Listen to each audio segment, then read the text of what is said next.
aragenda yegera abasore arababwira ngo Yerobowamu yaje azanye n'abaja n'abagaragu be bambwiye ngo sinzabakoresha uburetwa data yabakoresheje none nimungire inama mungiriye inama ki ndababwira bakubwira ko Imana yawe itazagutabara ariko nkuzaniye ijambo rivuga ngo humura Imana yawe yumvishe gusenga kwawe kandi uyu munsi irahagurutse ku buzima bwawe ije kukurengera ije kugutabara.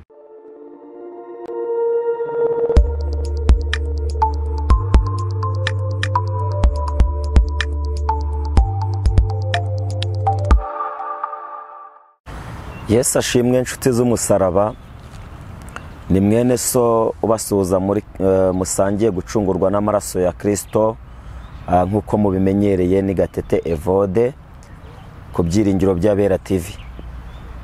Uyu ni wa mwanya nanone mwiza Imana iduhaye wo kongera kuvuga imirimo yayo n'imbaraga zayo. Hanyuma rero reka dusenga Imana twinjire mu mwanya w'ijambo.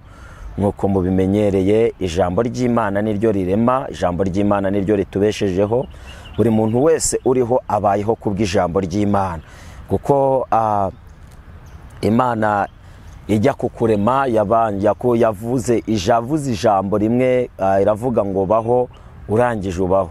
Rero tubayeho kubw'ijambo, iri jambo niryo ritumye turya, niryo ritumye twambara, niryo ritumye tudaseba. Iri jambo Imana yatuvuzeho niryo riturinze. Reka rero dusenge Imana hanyuma tuganire ku ijambo ry'Imana mu mwanya mutoya Imana idutije kandi utari muto cyane. Turagushimiye Mana yacu nziza, tugushimiye ko ugira neza uko bwije n'uko bukeye. Uri Imana yacu bwite, uri Imana twiboneye, waturonse mu bise by'amaraso ya Kristo. Turagushimiye rero kubw'uyu mwanya mwiza uduhaye wo kuganira ijambo ryawe. Niyo mpamvu tukwinginze ngo ubane natwe muri uyu mwanya tuyoborwe na Mwuka Wera w'Imana, uyu mwanya tuyoborwe n'imbaraga zivuye mu ijuru, utuneshereze umubi wese n'imbaraga ze zose, aho Satani yahagurukira hose uhamurwanyirize mwami. Turakwinginze rero tuguhaye ikaze mu mitima yacu, kandi n'abagiye kudukurikira muri uyu mwanya rero turakwinginze kugira ngo Uwiteka Nyiringabo ubane nabo, utegure imitima yabo, iri jambo ryawe ribagirire neza, ribabere umumaro, ribabere ibyiringiro, ribabere umukanguzi, hanyuma kandi ribagirire neza.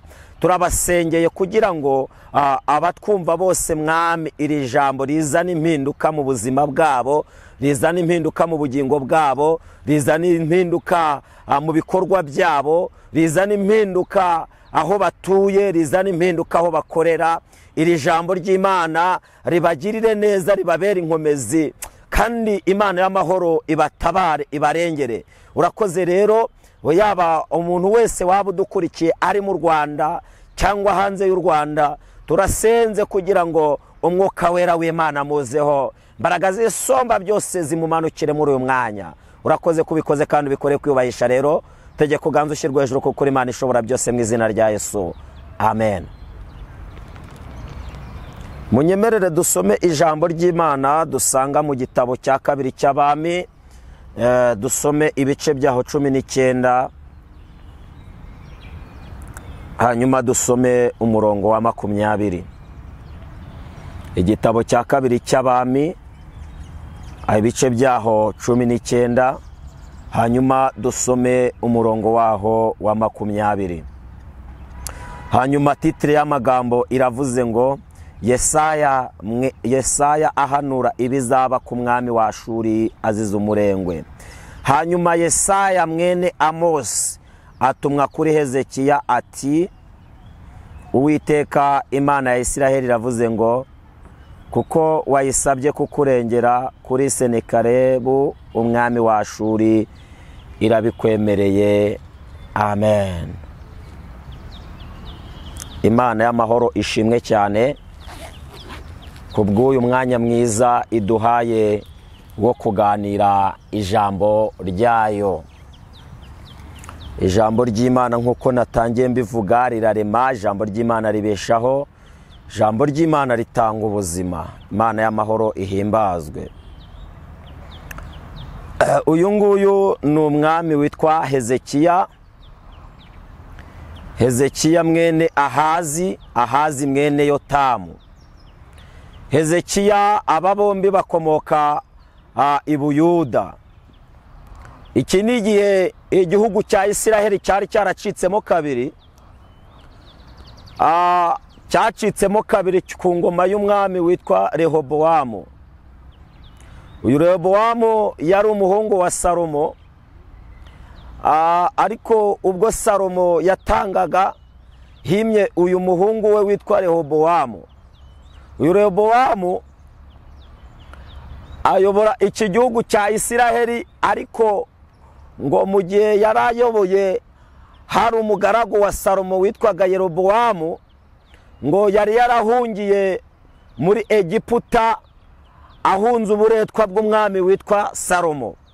Ngo ariko amaze kumenya amakuru y'uko uyu mugabo witwa Salomo yatanze, ngo agaruka mu gihugu ciwe. Ageze muri iki gihugu cya Isiraheli, yegera uwitwa Rehobowamu aramubwira ngo turakwinginze ntuzadukoreshe uburetwa bungana n'ubwo papa wawe yadukoresheje. Baramubwira ngo icyakora ibyo uzadukoresha byose tuzabikora, ariko ntuzadukoreshe uburetwa bungana n'ubwo so yadukoreshaga. Ngo uwitwa Rehobowamu abwira Yerobowamu, aramubwira ngo genda nzaguha igisubizo nyuma y'iminsi 3. Ngo hanyuma ngo aragenda yegera abasaza bari bayoboye bagiraga inama uwitwa Salomo ku ngoma ye. Ngo arababwira ngo Yerobowamu n'abagaragu be baje baturutse mu gihugu cya Egiputa. Ngo none yaje aranyegera arambwira ngo sinzamukoresha uburetwa nk'ubwo data yamukoresheje. None ndaje mungira inama. Namubwiye yuko muha igisubizo nyuma y'iminsi 3. None ndaje nk'abasaza b'abanyabwenge babaye igihe kuri iyi ngoma, bagiriye inama data, bakagira inama sogokuru witwa Dawidi. Ndaje mungira inama nanjye y'icyo ngomba gukora. Ngo abasaza baramubwira ngo genda ubwire Yerobowamu n'abo bagaragu be, ubafate nurangiza ubaha icyo kurya n'icyo kunywa. Hanyuma nibamara kurya bazajya uburetwa babwikoresha batazi yuko uburetwa aribwo bari gukora. Ngo ariko Rehobowamu ngo yumva iyo nama itabanyuze. Ngo aravuga ngo reka negere n'abasore twakuranye, negere n'abasore twabanye nabo bangira inama. Ngo aragenda yegera abasore arababwira ngo Yerobowamu yaje azanye n'abaja n'abagaragu be, bambwiye ngo sinzabakoresha uburetwa data yabakoresheje. None nimungire inama. Mungiriye inama ki ndababwira? Ngo abasore baramubwira ngo ugende ubabwire ngo ikiyunguyungu, ngo agahera kawe kazasumba ikiyunguyungu cya papa wawe. Ubabwire ngo so yabakubitishije imikoba, ngo babwire yuko we uzabakubitisha sikoropiyo. Bivuze ngo uburetwa se yabakoresheje azabukuba. Hanyuma yirengagiza inama z'abasaza, ajya kubahiriza inama z'abasore. Ngo Yerobowamu aje n'abagaragu be, ngo arababwira ngo data yabakoresheje uburetwa, ariko njyewe agahera kanjye kazarusumba ikiyunguyungu cya data.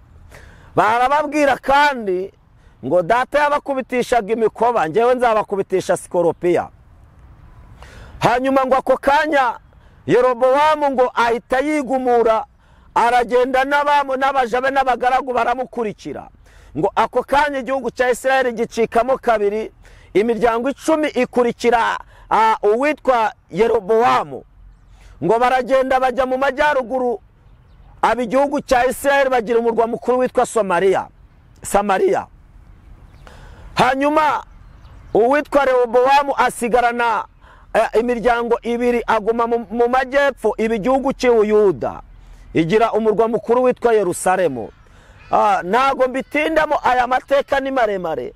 Hanyuma ngo igihe kiragera abami ba Ashuri batera igihugu cya Isiraheli cy'imiryango 10 barakirimbura. Bamaze kukirimbura ngo bashaka no gutera igihugu cy'Abayuda. Iki gihe cyari ku ngoma y'umwami witwa Hezekiya.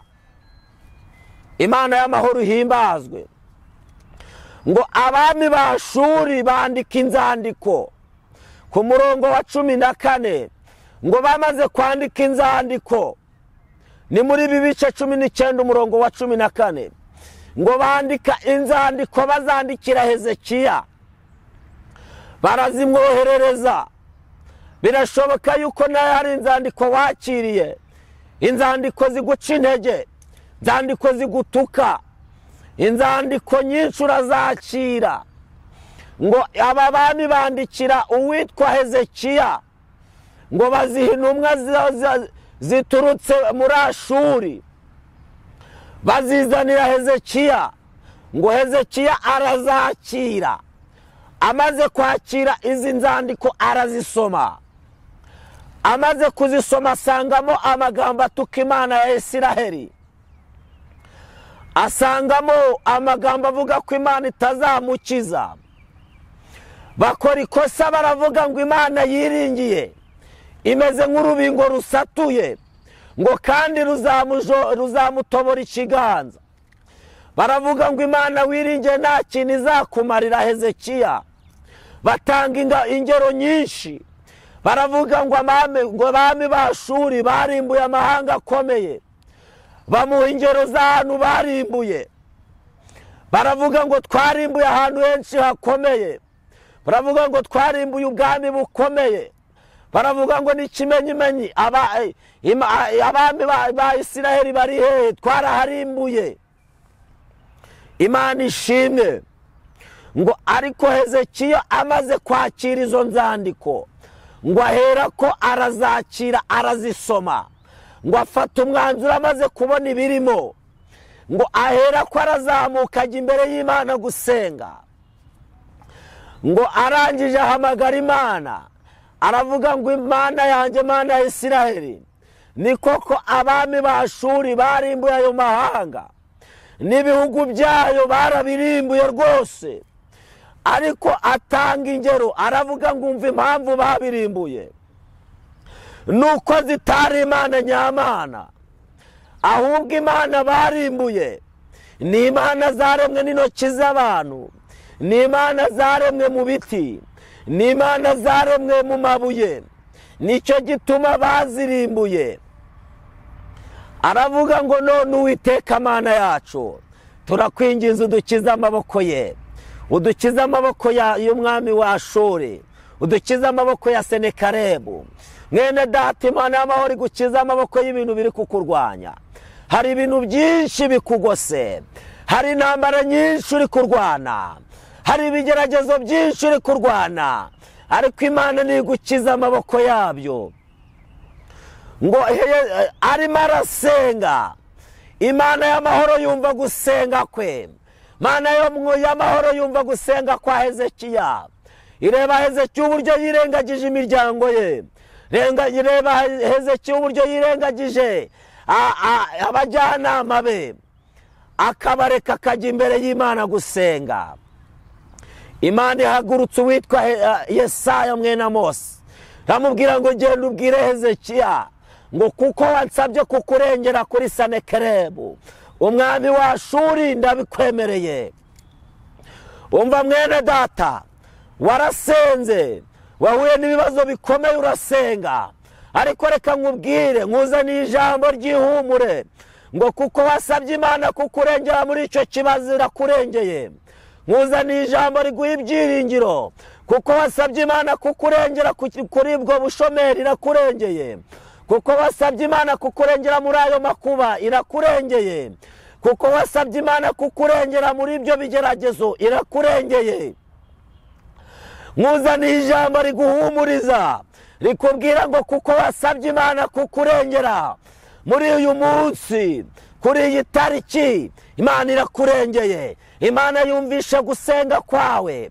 Warasenze, wahuye n'ibicanege, uhura n'abantu baguca intege, bakubwira ko Imana itazakurengera, bakubwira ko Imana yawe itazagutabara. Ariko nkuzaniye ijambo rivuga ngo humura, Imana yawe yumvishe gusenga kwawe, kandi uyu munsi irahagurutse ku buzima bwawe, ije kukurengera, ije kugutabara, ije kukurwanirira.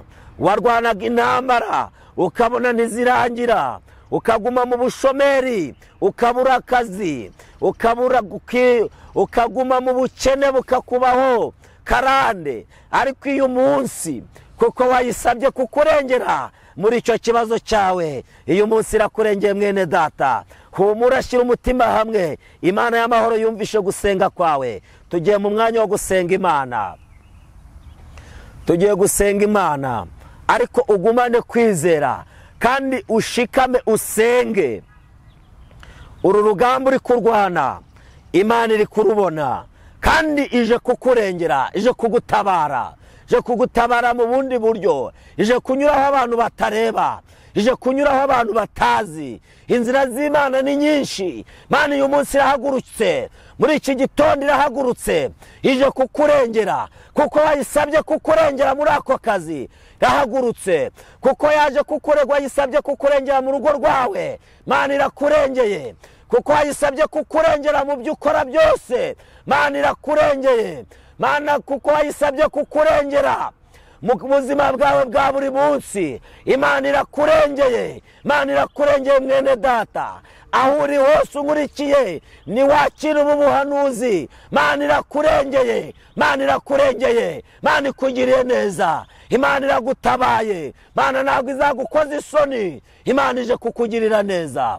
Hanyuma dushimiye buri muntu wese wadukurikiye, kandi twinginga buri muntu utari wakanda subscribe kugira ngo ayikande, kugira ngo iri jambo ijambo ry'Imana risohotse ku Byiringiro by'Abera TV rijye rimugeraho. Murakoze, turabashimiye. Mana y'amahoro, Mana igira neza, Mana ishobora byose. Ijambo ryawe riravuze ngo kuko twagusabye kukurengera, uyu munsi urabitwemereye. Natwe tugusabye amahirwe yo kuturengera, kubera hari ibintu byinshi biduhagaritse imitima, hari ibintu byinshi bitwugarije. Ariko turakwinginze muri uyu mwanya wo gusenga, ngwino ugira ibyo usenya, ugira ibyo umenagura, nurangiza ugira ibyo wubaka muri twebwe. Urakoze ko hari icyo ukoze, urakoze. Tuguhaye icyubahiro Mwami, shyirwa hejuru. Urakoze, rengera buri muntu wese, umutabare, kandi umutabare mu bundi buryo, mu izina rya Yesu, amen.